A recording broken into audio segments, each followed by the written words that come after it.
My name's Tom Kiefer, and I'm an artist photographer.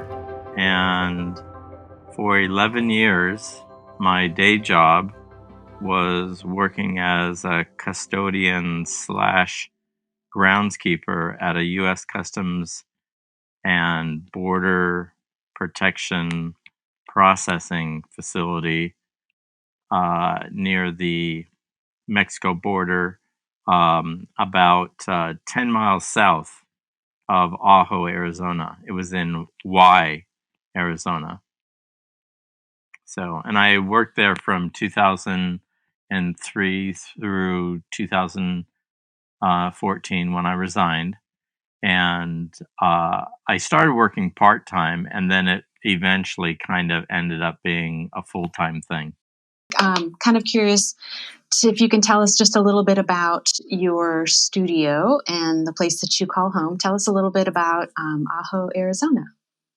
Well, I moved to Ajo, Arizona, and drove in with a 25-foot truck with all my worldly belongings on December 16th, 2001. I had lived in LA for 20 years before that, and I just got to the point where living in LA, it was just, it was important for me to have my own home, and that was just never gonna happen. I just was never gonna be able to afford a home in the LA area, or Southern California, in California. So I heard about this charming little former copper mining town called Ajo, AJO, and it was about 40 miles from the Mexico border and about 100 miles from the California border. So I bought a home. It was actually shortly after 9/11. Wanting to get out of LA was a very urgent goal of mine. And so I had known about Ajo for about a year. And then within about 2 weeks after 9/11, I was in Ajo looking at houses, found the perfect house and home, and moved in as mentioned on December 16th, 2001. In this series, we've been talking with artists about their day jobs, and what continues to intrigue me as we've done our research is how often a job not related to the arts has created a rather unique situation that allows an artist to take on a challenging topic in a way that only someone with intimate knowledge can do for a subject with responsibility, ethically, all of those things. And you're kind of a textbook example in my mind. Several of the interviews that I've heard with you talk about your time with U.S. Customs and Border Protection first, but I kind of want to go back a little further and talk a little bit about what brought you to photography, either what that moment of realizing, oh, I think I might be good at this, or maybe some of your earliest influences. You care to talk about either of those things? Well, first, let me jump ahead to why I moved to Ajo. As I mentioned, it was important for me to own my own home. But it was more than just owning a home. When I first moved to LA, my first job, first 10 years working in LA was in the graphic arts advertising industry. And I did that for about 10 years. And I had studied graphic design at the University of Washington for a couple of years, and I did not finish my studies. I was just full of piss and vinegar. I wanted to get out there in the world to make a difference. And it didn't seem like staying in school was, I just wanted to get out of actually, I wanted to get out of Seattle. I'd primarily raised there, and I just so I left Seattle, came down to LA, and for the first 10 years, I was working in the graphic arts advertising industry. And then there was a change of circumstances. I ended up opening up an antique store, of all things. And I did that for about 7 years. And I sold that business so that I could, I don't want to say return to, because um, I had always, when we were, during my graphic arts studies, we were required to take a semester of photography. And it was obvious that that was, to me, the thing I should have been doing. But I was putting myself through college, and arts was much more affordable. I mean, it was something I didn't have to invest in all the equipment, and back in the late '70s, photography was still an exotic uh, thing to pursue. So I chose graphic arts because that was free. I could do it in my head.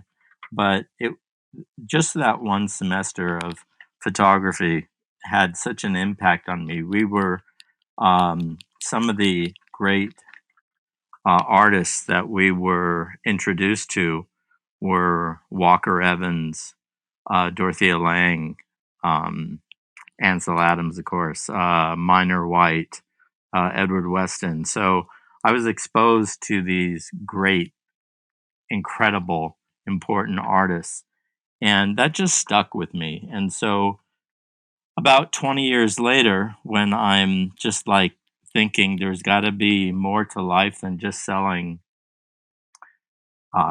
antique cast iron beds, that was my niche. That was my specialty. I'd travel back east into the Midwest to find wonderful uh, and very heavy antique cast iron beds. And I kind of when I started this whole thing, the antique store, and it was like, damn, why couldn't I have picked something a little bit lighter, that didn't weigh so much, and like paintings or something. I would love to jump in here a little bit while you're talking, for just a second, while you're talking about the antique store, because one thing that I think really resonated for me in the objects that you end up working with, which we'll get to momentarily, but that you mentioned that your time with the antique store gave you an appreciation for things that had a lived in soul to them. And I just love that. I didn't realize it was antique beds, so that makes it kind of even more fantastic, the stories that these things that people haul from one place, one home to another have, right? So I love that idea, that your appreciation for objects that have stories is really Yeah, lovely. and I mean, can you think of a more intimate object? Something that you're sleeping on, and Yeah, it's yeah. just it was always fascinating. I mean, just the architecture, the design of the beds were, as a graphic designer, were very appealing, of course. And so the thing that I'm grateful for in terms of having the antique store is just refining or discovering what it was that appealed to me. And what I found was um, the style of Americana is one word that's a term used, or primitives. Those were the objects that I just had a natural appreciation, things that had a you know, a soul, a history, something that was, I wasn't into the um, deco, modern, Victorian. I just, I, I, I appreciated it, but I just didn't respond to it like I did uh, from an old harvest table that had, a cup, you know, 3 or 4 layers of paint on it. And I mean, it spoke of history. So you do graphic design in LA, you have the antique shop, you decide to sell it, and then you end up in Ajo, and you're kind of learning the landscape, right? I sold the business in '98 with the express intent to do my photography. That's what I mean. It wasn't like, oh, I'm tired of all this physical work. What else can I do? It wasn't like that. It was like, what do I want in my the rest of my life to be, and to do something that meant like, and the photog the as mentioned, the work of these great photographers inspired me. I mean, particularly Walker Evans and Dorothea Lange. I mean, what they captured and what they recorded um, was just profound. And so it's like, hey, I want to do that, And Judy Garland and Mickey Rooney, like, let's put on a musical. It's like, hey, I want to be a fine art photographer, and record the American landscape, but to capture America and through its landscape, its buildings, its cultural markers, the things that make America America. So that was the plan, and so sold the business in '98, and just took me a while to get my bearings and figure out where I wanted to go, and as I said, 911 just speeded up the process. So I moved to Ajo. So the game plan was Ajo was going to be my base camp, and I was going to travel around whenever I could afford, uh, travel around America, and with my Pentax medium format Pentax black and white film, Gitso tripod, the whole, just was it too was not lightweight.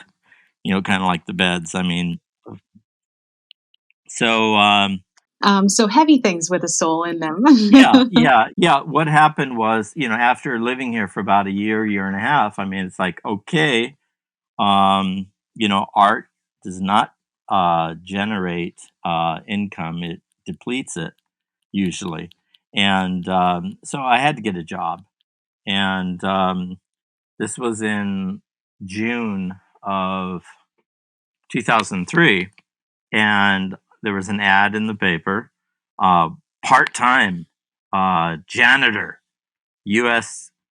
Well, it was the Border Patrol station at that time. They didn't change their name until a year or two later, I think, to United States Customs and Border Protection. There you go. Anyways, Okay. And we get to call them CBP moving forward to make it easier for okay, both of great. us. CBP. That is so much easier. Oh, and the big part, it paid $10.42 an hour, which was this, like, here in Ajo, very much a big wow. And the fact that it was part time just was even more appealing, because it would leave me time to do my work, my art. And so I started working in July of 2003, and I ended up working there for 11 years. And it was my fourth year working there was a very important year in that, so I'd been there for 4 years. And so, people got to know me. They knew I was some kind of crazy artist. And that came later. But, anyways, so what happened was the food that the migrants and people seeking asylum, the canned food that they were carrying with them in their backpacks, that was now just being thrown away. And when I first started working there, the agents themselves actually collected that food to bring to our food bank, our community food bank. And Ajo is still in a lot of ways, a very economically challenged community. And so the food bank plays an integral part of our community. And so my fourth year there, the food is now. When I first started working there, like I said, the agents themselves would collect the food and bring it to our food bank. And so a couple years later, there was a change of leadership, and when the station chief found out what was going on, the food collecting came to a screeching halt. And so for the next 2 years, all this perfectly good food was being thrown away. And, it just, my parents grew up during the Depression and North Dakota, and you just don't throw away good food. I mean, it's just ethically and morally wrong. Absolutely. And my Midwestern roots feel the same. Yeah.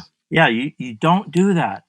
And, some people say, well, how do you know it isn't tainted or bad? And it's just like, oh, come on. Come on. So one day I just kind of mustered up the courage, went to the supervisor, and I said, "Hey, can I bring this food to the food bank?" And the agent was really great. His exact words to me were, "Bless you." I would s- definitely say that the majority of agents at that period of time, in 2007, didn't like to see the food thrown out any more than I did. But they had their orders, and I volunteered, and I was now allowed to retrieve, collect the food, dig it out of the trash, and bring it to the food bank. And this lady who ran the food bank, just a lovely, lovely person. She actually kept track of all the amount of food that I brought in during the next 6 years, and officially, um, she uh, she broke it down by year, starting in 2007. I brought in over 60 tons of food, but Oh that my God, was that's extraordinary. officially. I actually easily brought in probably another 20 plus tons on top of that. Yeah, that's extraordinary. I had no idea that it was quite that much. So the other thing is so the we'll get to the idea too that it wasn't just food that you were finding that had been Oh um, god, well, yeah, thrown and away. see, it Hmm. was just when I started to recover the food, it's like that's when El Sueño Americano, the American dream, began. I would see Bibles, rosaries, family photographs. It's like, holy cow! I mean, it was just, it was shocking. Billfolds with identification still in it, and I knew that this wasn't like an accident. These didn't just like accidentally fall into the trash. They were um, taken away from the migrants and asylum seekers.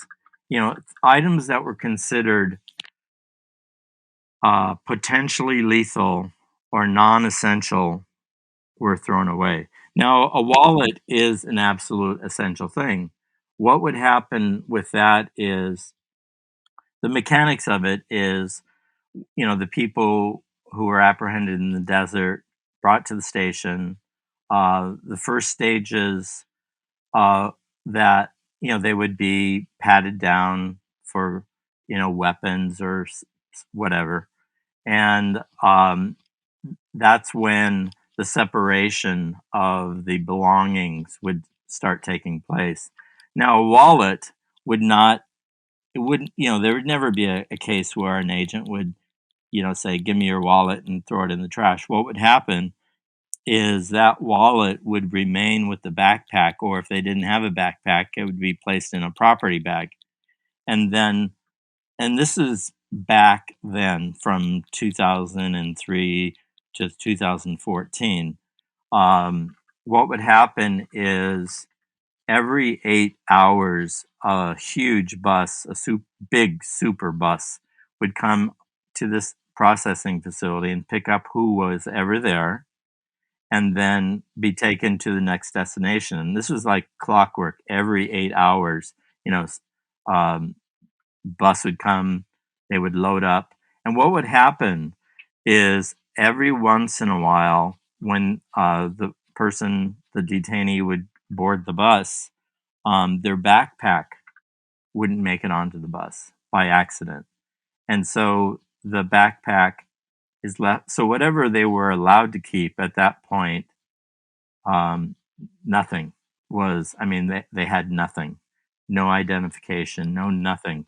And there was never really any concerted attempt that I could detect of that backpack being reunited with the person that it belonged to. So it was in the recovery and the collection of the food that this whole different thing happened that I could never ever imagine. I mean, before that, the 4 years before, I was not going through the trash. I was just other than to take the water bottles, many of which still had water in it, and empty it out so you could lighten the load. But it was probably within about 6 months or a year, so this is like around beginning of 2008, that I kind of realized that this was I was going to have to do something with these items. I mean, I was not going to leave them in the trash. I was not going to let them go to the landfill. So, this smaller, more personal, so those items I just started collecting. And it wasn't until about 6 months, a year later that I realized, well, my God, I am a photographer. I am an artist. This is not what the type of photography that I was going to do or that I was trained in, inside studio photography. And it took me so this is now like 2008. It wasn't until about 2013 that I got the right kind of camera, because I was not going to attempt shooting this on film. I knew I had to go digital. And that was a big switch for me. If I can jump in really quickly. So this is kind of this moment where everything, your history merges sort of perfectly, right? You have this interest in photography, all of your years of graphic design, your love of objects to tell a story. So you decide that photography is, like you just said, I guess this is what I'm doing. So with your attractions to the documentary photography that we were talking about with Evans and Smith, you decide to present these objects in such a beautifully stylized manner. So I'm kind of curious about like how long you experimented with that. And what I really would love to know is, like, if you remember the image that you shot that you were like, oh my God, that's it. This is it. This is what I need to do. Oh, very much so. It was 2013, and I have my camera. I'm learning how to use it, and I assembled a bunch of black combs and brushes onto a black background. And the overall size was maybe about 18 by 24 inches, and it was just a straightforward overhead shot. The lighting was critical. I mean, I didn't want anything too stylized. I just wanted the viewer to be present with what, not employ any, lighting techniques, or just, I didn't want to, it was not a place for me to show off my nascent photography skills, studio photography skills. But it was just this assembly of black combs and brushes. I took the shot. It's like, holy cow, this is it. This is the way forward. And the most important thing about manner in which I approach this is that, to me, these objects are sacred. I want to photograph them in a way that shows my deep regard and respect for them, and also let the objects, the items, do the talking. There were definitely, certainly at the beginning, when I tried to get too clever with my arrangements and assemblies.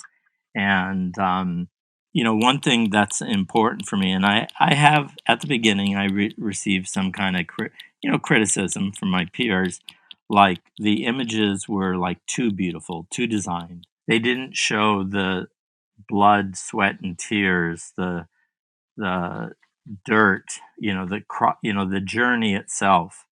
And I just kind of rejected that.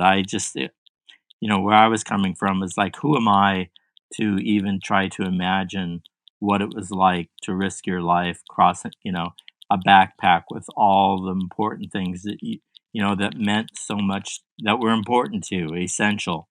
And yeah, so I just it was just to let the objects, to present them in a dignified, respectful, and beautiful way. Yeah, that is so. I just love that. Absolutely love that. So, and I'm gonna break for just a second. There's a bit of a clicking or a tapping, and I'm not sure. Oh, I just, just my Parkinson's, and I'm just my Oh, right. I'm sorry. What? No, stop it. No. So, anyways, it could just be I'm my arm is just kind of hitting the cord. You were just talking about some critical exchanges with your peers, and that making you even more certain that your approach was the right one. I'm so curious about how El Sueño Americano went from this project in this town of, I think you said the population was 3,800 people, how it went from this project that you were doing all of a sudden to the New Yorker magazine, right? And you get this feature. So how did that, can you tell us what the story was about how that happened? Well, first off, the population, year-round population of Oahu is about 3,800, and then during the winter months, it basically kind of doubles. Um, Hmm. Okay. Anyways, getting back to my job, I in August of 2014, I resigned in July 2014. I gave them 3 weeks notice, and so I left on my terms, and I left because it just got to the point where um, this was taking over my life. I hadn't even gone public with it yet, but I knew Hmm. that eventually I was going to have to let people know what I was doing. And so in the beginning summer of 2014, I entered a couple kind of high profile photography competitions, lens cultures, top 50 international photography competition, and then Photo Lucida out of Portland, Oh yeah. their critical mass top 50. And I placed in both of those. And so it was, so Wow. that was in summer of 2015. And there was this initial like, ooh, what's this? What's this shiny new toy? This photographer doing this. And so it really took off um, in 2017. Um, Hmm. the New Yorker did this real beautiful article online about the project, and so that was March of 2017, and then the next year is when it got kind of crazy. I think it was Chrissy Teigen posted. It was n- Oh, it, really? yeah, yes, um, and so at that what and as fate would have it, about it was in May of 2018. There was really just an incredibly tragic situation that happened on the border. There was a group of, I don't know, maybe 8 or 10 people. Um, I several of them, I believe, were from Guatemala.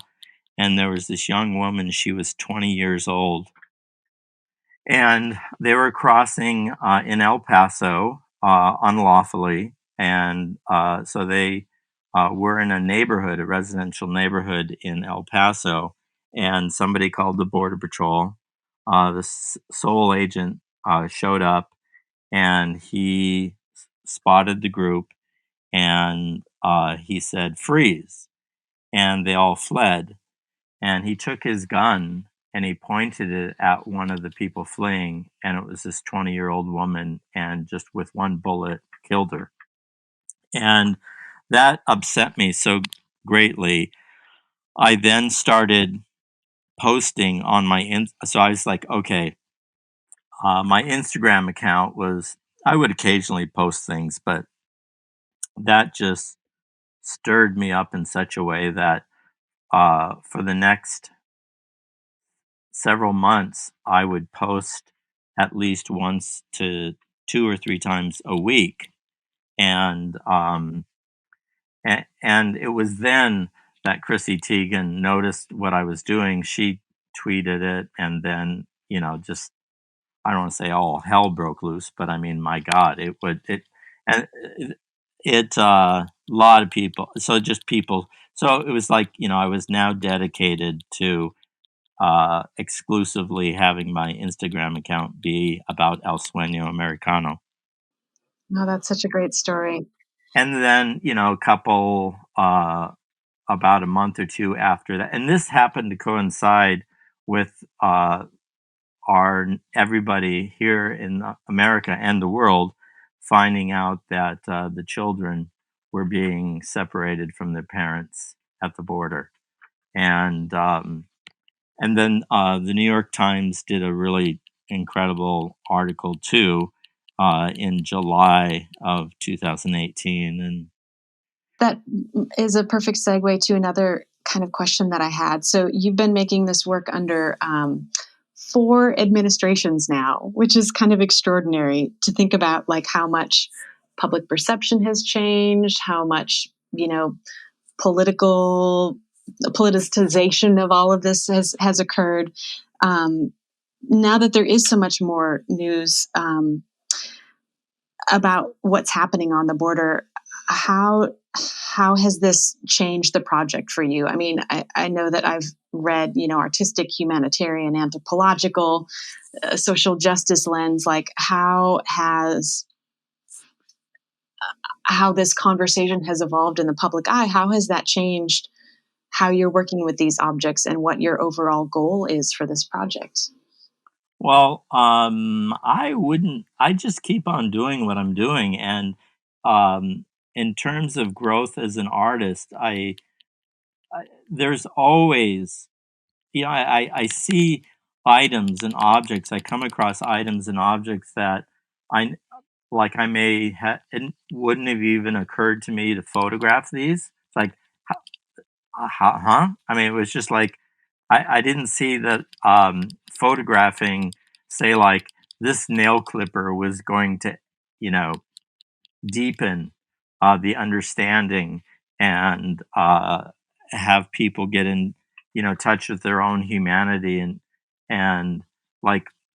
But then it was like, wait a second, look at all these clippers. There's, I have there was like, God, look at there are 8 Eiffel Tower clippers, and there's so I just started seeing things, not realizing that, my God, this was, let's photograph all the U.S. flag motif nail clippers together, and it just there's just so much to record and document, and that it's just it, I don't want to say it's endless, but I just have a deeper, more profound understanding of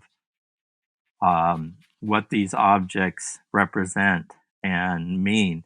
I mean, it's kind of a silly thing to say after 10 years that I have a deeper respect and understanding. I mean, I've always had it, but it gets revealed in the most incredible way. And, I just so grateful and fortunate that I'm able to work with um, these belongings. And just a side note, someday all of these objects they'll end up somewhere so they can be properly stored, archived, and so we can learn from this.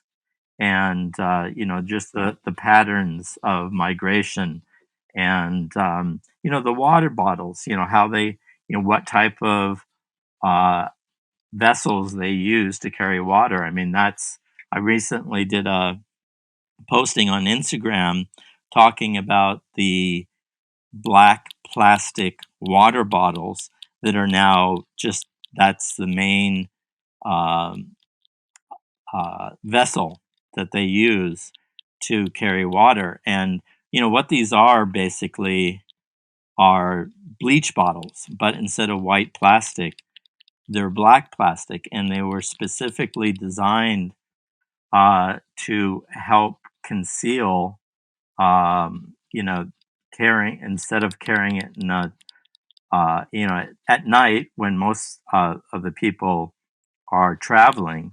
They're not moving about, when it's 110 degrees and the sun is bearing down. So during the night is when they move, and they're crossing, and the black plastic is the perfect way to conceal, rather than translucent or a clear water bottle that would reflect the water inside and things like that. So um, just the evolution, so to speak, of the whole sub industry of learning, improving the methods in which people cross. So I'll just say, to thank you for this amazingly moving and impactful work. And to hear how much research you've done and how much your familiarity with these objects and and how this story continues to evolve along the border. Is there anything else that you'd like to share with the people who listen to this, and anything that you want them to think about after seeing your work? Well, I mean, I always deeply appreciate people who respond to this work and from a place of compassion and empathy, and to realize that this isn't just about people coming to America and wanting a better life, fleeing from violence or who knows what, climate change, the no longer able to feed themselves because the climate has changed so much that they just aren't able to depend on that anymore. So this isn't just about that. uh you know the uh the migration, but it's the people who are living here in fear, that do not have citizenship for whatever reasons. That it just gets harder and harder and harder and more complicated. And it's just our immigration policies are far from humane. It's just, and how we treat the people that are living here, who are providing the and who've always uh, provided essential services to help our country keep it going. And I mean, if anything, it was just there was this period of time last year at the beginning of the pandemic where we just had this, it was becoming more and more obvious, like, my God, the people that are working as healthcare workers, home healthcare workers, people working in the meat factories, meat processing factories, working out in the fields, agriculture. The I mean, we all agree that that is essential. In fact, at one point it got really dark when, people were being forced, threatened, like if they didn't show up at work, not even knowing how this virus was being spread, that they were going to, they had to. Because if they didn't work, they wouldn't get paid. So it's just to be mindful of uh, how we treat other people, with dignity and respect. And the further away we get from that, the less we are as human beings. Tom, I can't thank you enough for your time and this work and your wonderful stories. Thank you so much. Well, Lynn, thank you so much.